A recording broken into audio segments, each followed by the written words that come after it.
All right. Well, welcome to East Central College Humanities Fest. This year, again, looks a little bit different. We are virtual. Of course, all this will be recorded and shared via our website. I am your host. That's a weird thing to say. Josh Stroop. I'm the English and Humanities Department Chair for the moment. I just want to remind everybody that Humanities Fest is a celebration of the humanities of East Central College and what we can offer our area students. Also, it's a celebration of our high schools and their students, especially. During this live stream, you will hear from poet and professor of physics, Dr. Agnes Vojta, read her poetry, and we'll also have a short Q&A afterwards. Then we'll announce the winners of our mini contest. Before we get too far into today, though, I'd like to remind you all of our pre-recorded sessions on our website, which has been shared with the instructors at your high school as well as counselors. These pre-recorded sessions cover a variety of topics. We have many new videos up there by our featured author, Agnes Vojta, as well as our past presenter, Stephanie Russell, on writing poetry. We also have things about playful writing by Katie Holtmeyer, High and Low Comedy by Linda Barrow. We also have The Do's and Don'ts of Writing Nonfiction by Lisa Haig, Philosophy and Religion by Matthew Gifford. We also have The Value of the Humanities and the Liberal Arts with Lee Kolb, as well as various career resources. You'll also find faculty members and students reading poems, as well as some Spanish students speaking as well. So again, I encourage you to check those out. We will be coming to your high schools to award the winners in person and talk more and answer any questions that you have. But I'm so excited to have our featured author today. And I'd like to introduce her now. Agnes Vojta grew up in Germany and now lives in Rolla, Missouri, where she teaches physics at Missouri S&T and hikes the Ozarks.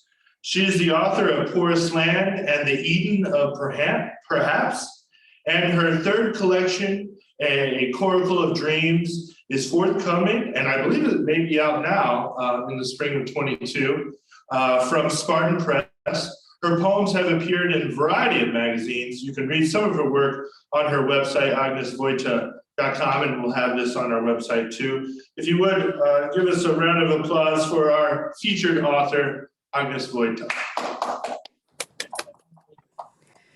Thank you so much for the nice introduction and the invitation. I'm so excited to be here. And I want to start us off on a light note. Poets write about all kinds of things that happen to them, and this is about something that happened to me a few years ago. Is the sound okay? You can hear me all right? Yes. Okay, this poem's entitled Denial. I am practicing denial and pretend the problem will go away as long as it lies quiet. And I can forget for a few hours. But I startle awake and a wave of panic washes over me as I remember nothing has been resolved. My house still harbors the invader, and no help is coming until Tuesday, when they will try to trap the raccoon that lives behind my shower. So yes, there was really this raccoon behind my shower, and that got me a lot of anxiety and a lot of poems. Poets also respond to what's going on in the world, and I couldn't give a reading today without witnessing and acknowledging the war in Ukraine. So I'm going to read you one poem about that I wrote on Friday when I heard the news. We have seen it coming. We have seen the boulder roll down the mountain in slow motion. We have seen the parallels. We have seen history repeating itself. We have had the nightmares. My mother's memories are unhealed by therapy. She was too little to understand why they were hiding in bomb shelters.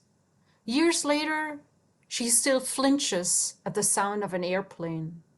At 80, she is afraid. The monster has been hiding under her bed all these years. We have prayed for peace before. We have lit candles. We have chanted and wondered all the while, when has a candle ever saved a life? The tips of the hyacinths show green in the snow. I curl in my chair in my warm house. I close my eyes. I see children huddled in basements. I see women carrying babies, bundles of possessions tied to their backs. I see my grandmother fleeing across Europe. My aunt is 16. She flirts with the soldiers. They invite her into their compartment. That's how Grandma and Mom got on the train. I remember the onion domes of the cave monastery in Kiev, golden in the February snow. I weep.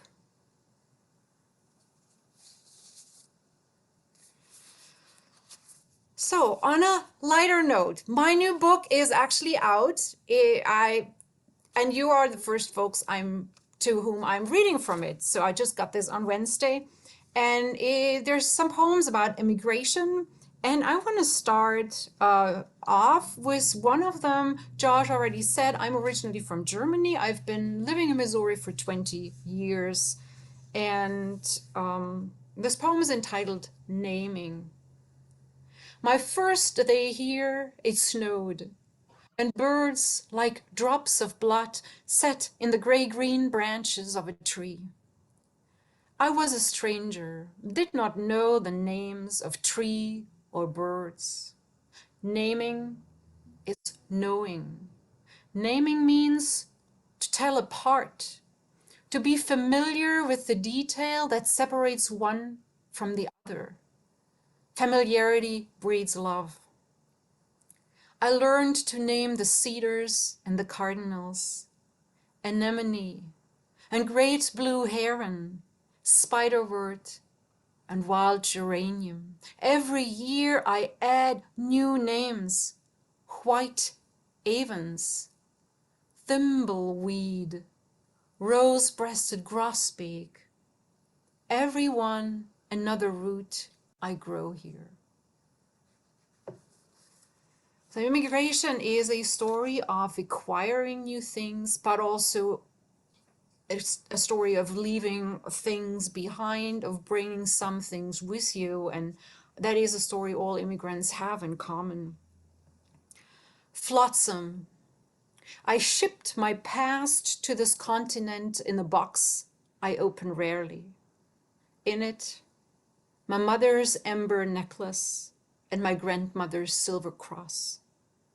A dried carnation from my prom bouquet, ribboned letters from old lovers, notebooks with poems written 30 years ago in another tongue, a leather pouch I carried around my neck, a brass key that opens no lock I know, a photograph of the house on the hill that stands now empty, where my voice still echoes, unheard, 5,000 miles away. This book is dedicated to my parents, and it does talk a bit about my parents, and I want to read this one poem for my dad, which is called Morning Ritual. And maybe some of the students listening, they may have similar traditions and rituals in their own families. Morning ritual. I prepare breakfast for my son, who at 17 is perfectly able to fix his own food. I remember how Dad would wake me up every morning at 6 and ask for my breakfast choice. The question, oats or toast, was our morning ritual. Throughout high school, Dad made breakfast for me, who at 17 was perfectly able to fix her own food. I never thought much of it. Now I am doing the small act of love for my own child. So I have two kids who are now grown up, and my first book, Porous Land, I wrote when my daughter had just left for college. And I want to read two short poems that talk about this journey. We set out a long time ago. Years stretched before us, a vast land with pathways and hills to explore. We journeyed. Too soon we are nearing the shore of the sea, where you will embark on a ship to a country I cannot see in my dreams. Sure-footed, you will step aboard and perhaps glance backwards once. I shall remain on the shore, sand slipping through my hands. I watch you sail away on the blue stream of the years, uncharted currents and tides, different than they were on my voyage. My tattered maps will be of no use to you, but I gave you my compass.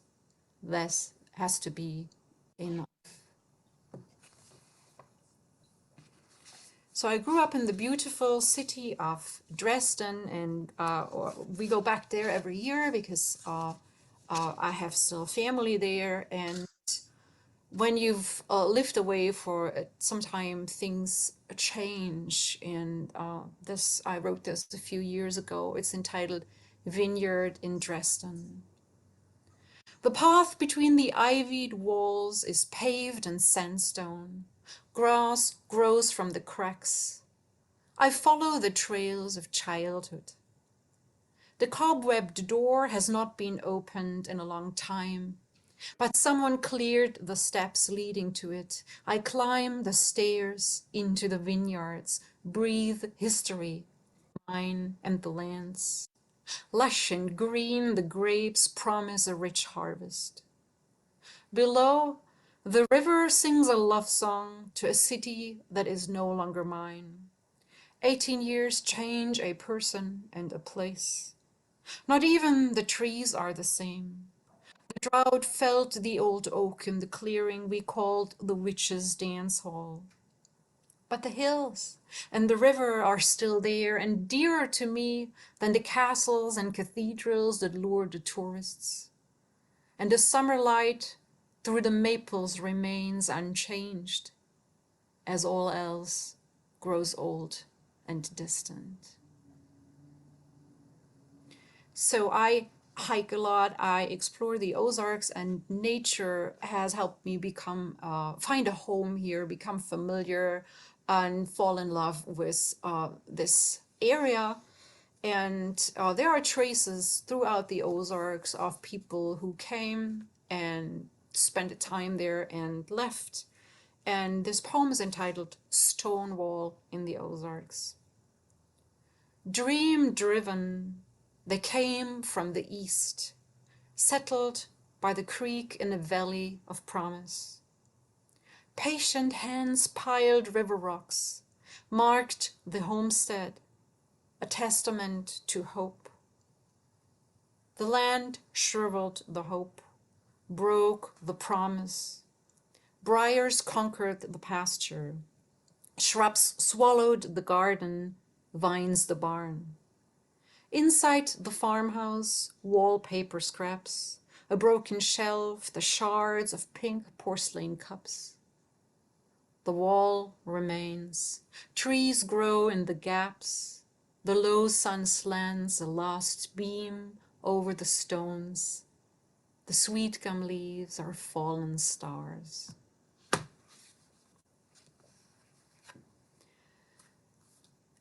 In my second book, The Eden of Perhaps, I have several poems that have to do with identity, with searching, and with the what if questions. What if we didn't take dictation from false dichotomies and our destination is really here? What if the liminal spaces are dwelling places? The grassy strip between the demarcation lines, that no woman's land, a field of possibility. What if we could rest in the beauty of dusk between day and night, in the gray between black and white? If we could see the infinitude of fractions span the chasm between 1 and 0 like a rainbow for us to walk on? What if the answer is not here, there, either or, but both, between, and? When you start talking about questions of identity, concept, the questions of labels, and maybe this, the sentiment of the next poem resonates with some of you. This is called Unlabeled. I reject your labels. I do not wish to appropriate a designation I do not deserve, a badge I did not earn. I can tell you what dreams fuel my days and what longings my nights. I cannot tell you what that makes me. I am both particle and wave, oscillate between the poles, span the continuum of frequencies. I do not fit into your boxes. I am the compass needle that points wherever the magnet is. You cannot use my orientation to define north.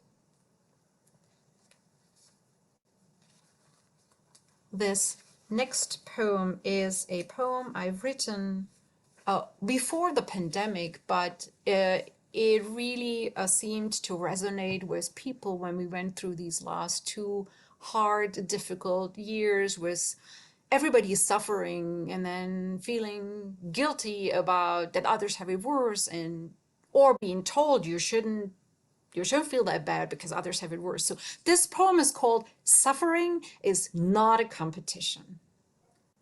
There are no judges who weigh grief against grief, no trophies for the heaviest burden, no ribbons for the most deserving despair. Do not compare. You must pull yourself out of the swamp by your own hair, declare yourself healed. There will be no spectators applauding at the finish line, no paparazzi snapping, no journalists waiting for an interview.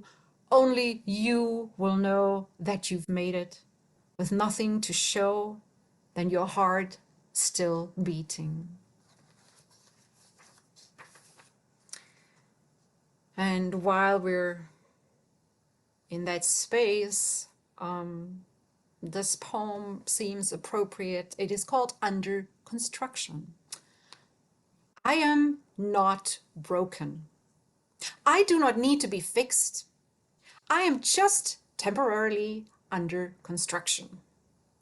I am my own survey crew, study my landscape, redraw boundary lines, prepare the ground. There will be detours, bumps, and blasting while I deconstruct and rebuild myself. You may not recognize me when I am done and my spires reach the sky. And do I have time for 2 more? Yes, yes. Okay, I want to read you one poem about our landscape here. That is the poem where the title for Poor's Land comes from. We live on this karst landscape, and Missouri has all those caves and those vanishing streams, and this poem is called Vanishing Act.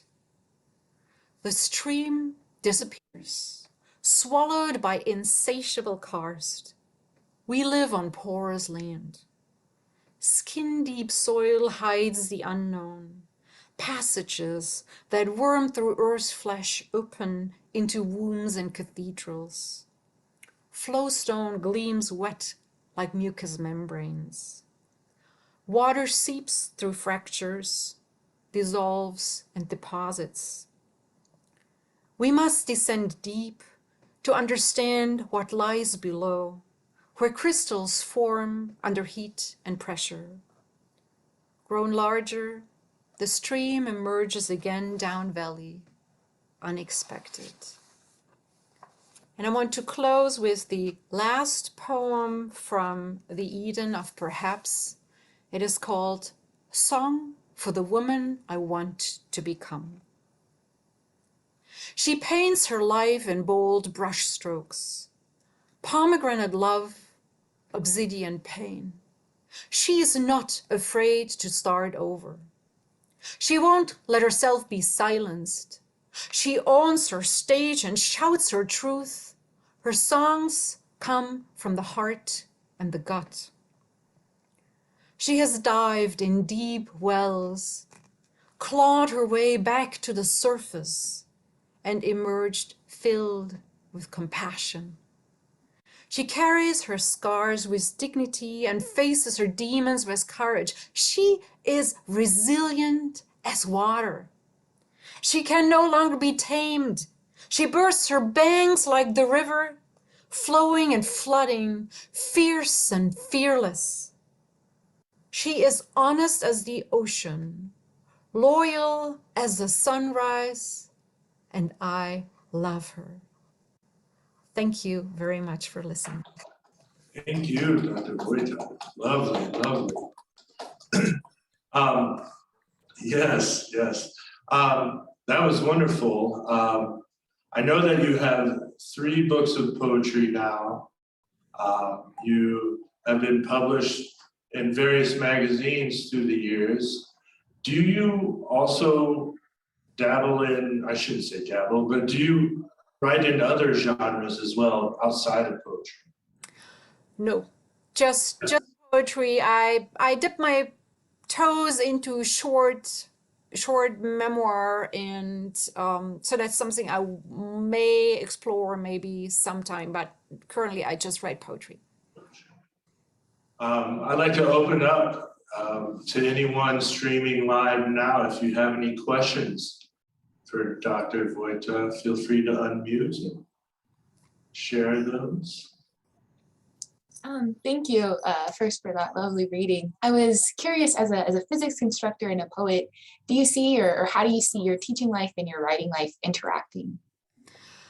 Oh, the writing gives me the balance and the outlet to the teaching. It's very different. So I certainly have some ideas that come from my physics side. So I have a few physics poems, but mostly these are 2 sides of a scale, and the creative work helps me balance the physics teaching mentally. Thank you. Anyone else? Do you have a consistent writing practice that you adhere to? I wish I could say yes. Well, okay, I have a consistent practice. I don't have a daily practice. I try to write often and regularly. Few times a week, I meet with an online group of friends to write together. I also work with a mentor whom I meet once a week. And I want to say I try to write most days, but I also resist this must write daily or else you're a failure mantra. So I reserve the right to not write when I don't want to. So yes to regular and frequent, but there is nothing rigid about it. Thank you. I had a question about your poem naming. Very, very powerful. And I'm glad Josh is recording this because I think I want to share it with my classes. I'm wondering, how many drafts did you go through to get the final draft for that? Oh, that is difficult to say. So it really depends on the poem. So some poems, they come to me I have a line and I really want to write this, and it just doesn't. Sometimes it takes years and many iterations. This poem actually was, I don't want to say came out fully formed, but it came out as a draft that was already pretty close. But then I've made changes and more changes. So I really couldn't say how many different versions I had, but that was one that came together relatively coherently. But I've made dozens and dozens of tweaks. All right, thank you. So So in a similar vein, you have these endings that just, you know, they just come together so beautifully. And at the end, I feel this moment where it's like, oh, you know, and I just love that. So I'm wondering how you know when a poem is done. Like, how do you find that moment? it's done when it feels like it's done. So it feels right. And sometimes I'm wrong. Sometimes it turns out that I end up cutting off the ending and stop earlier. But usually you feel when it just feels right. It's art. It's not a science. So you just know. I wanted to say how much I really enjoyed your readings and the beauty of your poems, and that you have some experience with a big conflict going on in the world, and you can bring something of that to us in such a timely manner. The arts often comment on things that are happening in the world and how they're impacting us. So I really enjoyed that reading along with the rest of them. I laughed out loud at your first reading, to Raccoon. But I just wanted to say thank you so much for taking your time to share your gift with us. And I'm sorry that I have to jump off to the other meeting, but I'm so glad I got to stay and listen to your presentation. Thank you so much, Karen. Thank you. Dr. Vojta, who would you say, like, what do you read? Who do you read?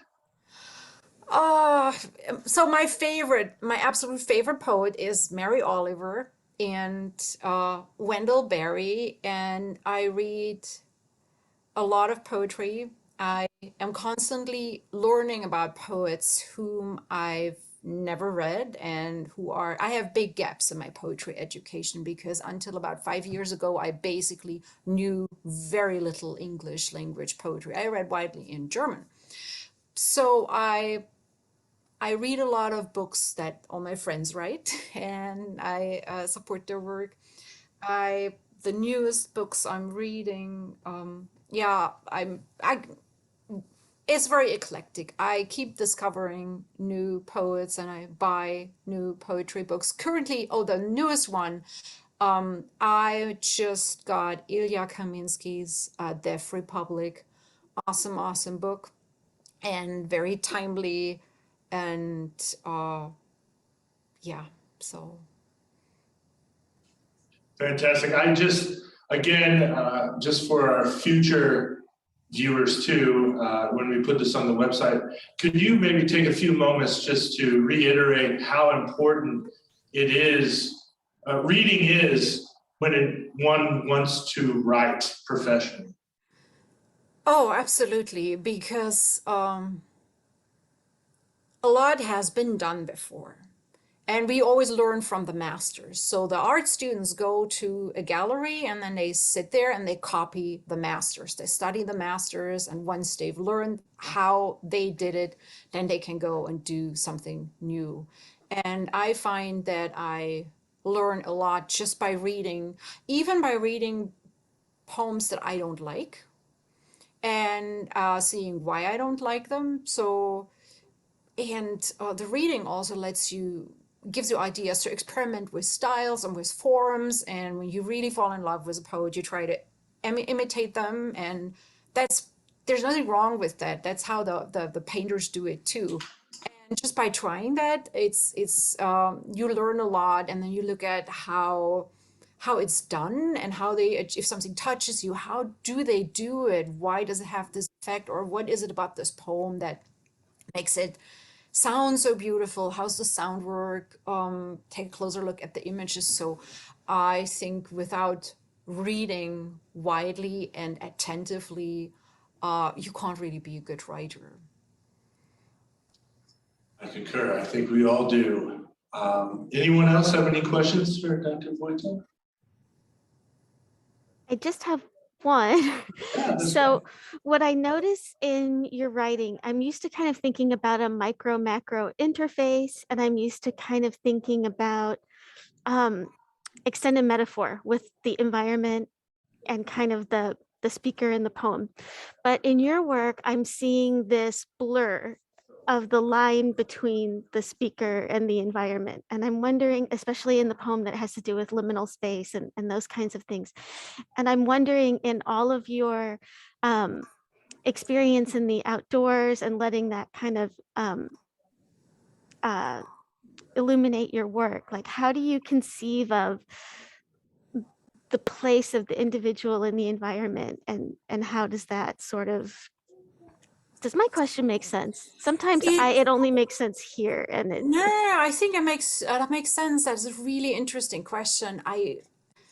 I think when you spend a lot of time in the outdoors and in the wilderness, you realize that there is really no sharp boundary, that we're really just part of nature. We can't say here is human and over there is nature.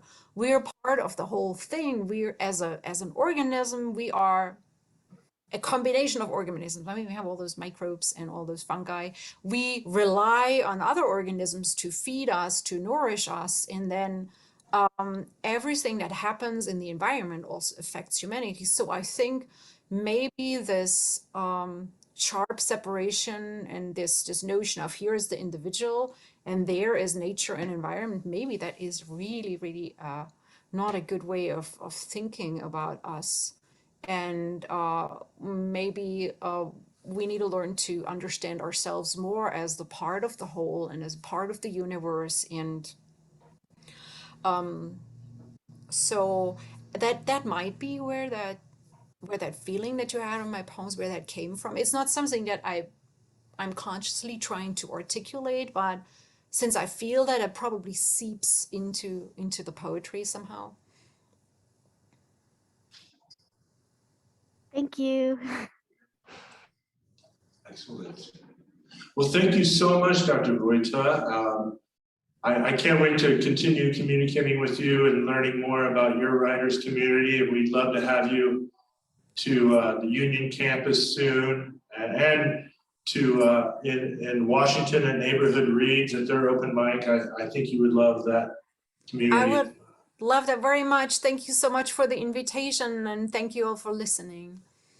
Thank you.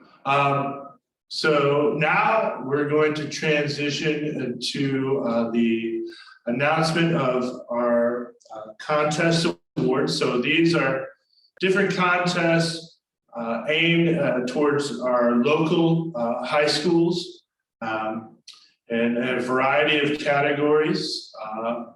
Every winner will receive a certificate, and you'll also be visited in your classroom by myself and or other faculty and staff here at East Central College.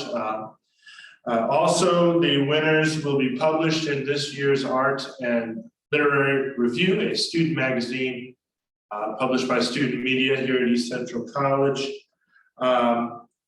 I won't be able to read everything, but I would like to read a few of these things. But our first category today is photography. And these were dominated by two people, but they created some great work. And again, these are things that you'll be able to see on our website as well as on the Lit and Art Review. But third place was titled The Aurora of Life by Janelle Cronin from New Haven High School. Second place is titled Chord Walk by Rachel Bolte from Union High School. And the first place was a tie. And you'll hear these names are familiar to you. The Felicity of Our World by Janelle Cronin from New Haven High School, and The Gateway by Rachel Bolte from Union High School. So yay, kudos to them. They really mopped the floor with that one. Also, we have one winner, first place winner in our Spanish contest. And the organizer of the Spanish contest and I have been discussing this off and on the past few days, but clearly the winner from Washington High School, Abigail Waters. Yay, Abigail. We'll be visiting you soon. She and another classmate created a video, very, very well done, speaking Spanish. Our next category is creative nonfiction. And again, these will be published in our literary review, but the third place in the creative nonfiction winner is I Am Music. It was the title by Cooper Snodgrass from Union High School. Cooper, congrats. Second in the creative nonfiction is titled Because There's No Reason Not To by Rachel Bolte from Union High School. And the first place and $100 prize winner is in the creative nonfiction category is Adolescent Etude in a Minor Key by Kimberly Chua from Rolla High School. So very happy for that. Thank you. Rolla people out there. So also I'd like to read since we have the time, the top 3 winners in our poetry category. So third place goes to Michaela Waters from New Haven High School. And the title of this is called The Life of a Mother. Diagnosed with a kind heart, burdened with a beautiful mind, she walked those dirty streets, holding her penurious head high. She strolls with the weight of a generation that alone wasn't hers to carry, yet doesn't complain when the load gets too heavy. She kept her shoulder to the wheel, no matter if she was a single mother. She taught me to always be me, and she made a man of my brother. We have always been us, just us 3. She gave us life, and we gave her a family. And our second place winner in the poetry category is by Pearl Dugard from Rolla High School. And the title is Atomic Turquoise. And if I'm like too loud or something, let me know. I think in another life I went down foxholes. Anyway, okay, here we go. Atomic Turquoise. Atomic Turquoise by Pearl Dugard. The familiar fluorescent buzz of the local superstore bathes my limbs in a ghostly sheen. My hands tentatively clutch 2 canisters of commitment in the shade, atomic turquoise. Gloved fingers knead the pigment along a shoreline of blonde strands, staining the skin of my scalp and stripping my mask of conformity. I tip my head forward to swing stiff tendrils into sight as I anxiously await to rise from the frigid ceramic tub. A sublime sensation of freedom bathes my skull as a freezing spray of water cascades from the shower head, splattering the drain with basins of blue. The discomfort is the first of many unforeseen consequences, harsh yet unspoken judgments, lost opportunities, and heavy glances. I swathe the dampened threads into a towel, a fleeting crown atop my head. Moisture bleeds into the washcloth cotton until gentle pink became rich fuchsia.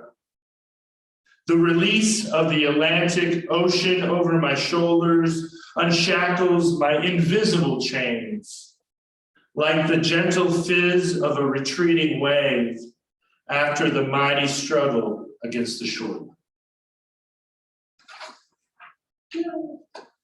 And the $100 first place winner of our poetry category is Kimberly Chua. Again, Kimberly from Rolla High School.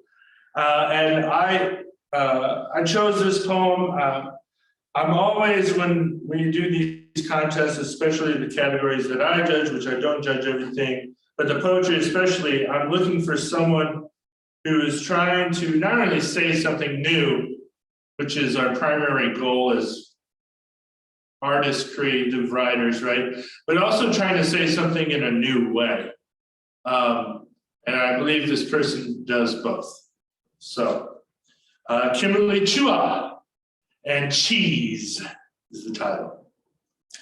You called the pretty girls smart, convinced the smart girls they were pretty. With a paper napkin, we blotted away at the film of yellow grease and preservatives, coating the crumbled compliments you fed eager scavengers at your feet. You told me to smile and say cheese, so I microwaved it for 30 seconds and ate it with a fork, chewed it until my lips stretched like mozzarella. You look pretty when you smile. I stitched the cracks in my palms with mycelium thread, wore fuzzy gloves made of soft blue mold, which unraveled so my hands dangled from marionette strings. Seal your lovely sculptures with red wax, red lips, red cheeks. I look pretty when I smile. Thank you very much. I love you. Again, want to thank you in viewing this from home and viewing the recorded version of this. I'd like to thank all of our faculty and staff who participate in this and has helped me through the years create this. And, you know, the thing about these past 2 years, right, has taught us many things is, right, we have to do things together. No one does anything great alone. Thank you too to Dr. Agnes Vojta for joining us and sharing your talents with us today. Again, we'll post her website so you'll be able to have the opportunity to purchase her newest book. The humanities are not just important, but an essential part of life in your lives. We hope that you learn, the more you continue to learn about the humanities, it's about many things, but it is about humanity and building empathy.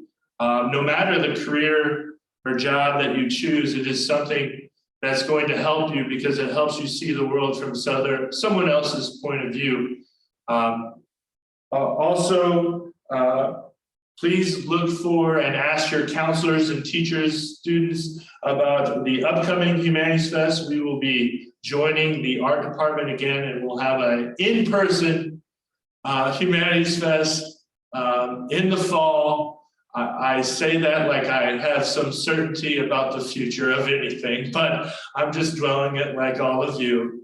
Thank you so much for logging on. I appreciate you. Take care. Till next time.